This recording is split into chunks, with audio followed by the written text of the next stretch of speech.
Now we're talking about stability. In the last video you saw that mobility is one of my favorite things of all time.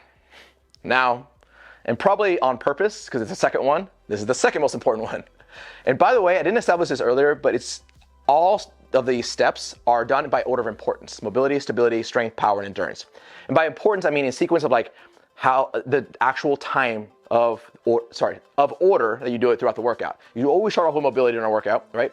Increasing your range of motion under tension, and then you do stability next. So stability, what is it? It's the neuromuscular activation of using everything in that joint to complete an action. What's happening is that every time you think of something, or not even think something, subconsciously do something, or act on something, physically, your brain is giving data to that muscle to do something. Now, people think that when they can't perform an action, like a proper squat, or like stand on one leg, like this is a good one. So if you're unbalanced, you're standing on one leg, and you're like, I'm having trouble, I'm like doing this and doing this. That is not a strength issue, generally speaking. If you've been in a coma for 12 months, then probably maybe that's a strength issue. But generally not, because people have muscles that they have enough muscles activation happening that keep them balanced. The problem is they don't have enough neurons giving the information at the right time to balance them out.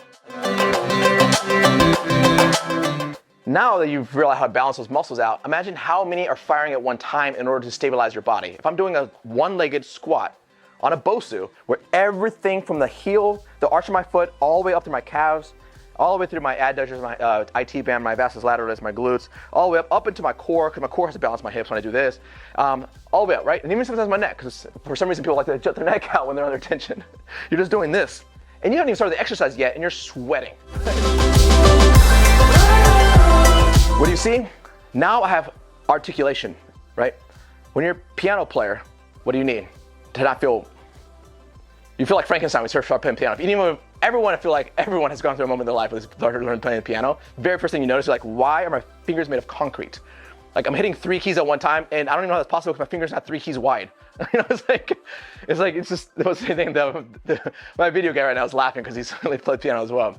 So what's going on is like you just don't have that neuromuscular connection. You literally don't have the neurons running through the fingers, and they don't know how to send that data that articulate very well. Just like the standing on one leg example.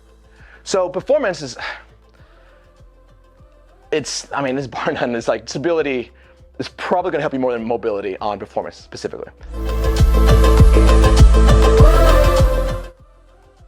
And then overall strength, if you're trying to increase your muscle mass.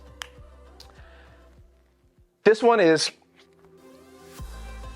there's 2 things. So there's I want to bench more weight overall. That's easy. Stability will help you no problem at all, right? Because you're gonna have more access to more muscles. You're gonna push through, you're gonna push your core, your rib cage, you're gonna squeeze your glutes, keep yourself pinned to that bench, you're gonna press through your rib cage and your serratus muscles. You have great power through there. But does that necessarily mean you're gonna be growing the muscle? You can actually perform better, but the muscle might not get bigger. Now that's true.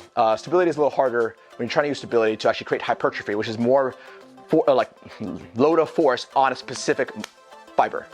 That one's a little harder to pull off. That's when you want to go to more strength hypertrophy training, which is the next modality, which we'll get into next.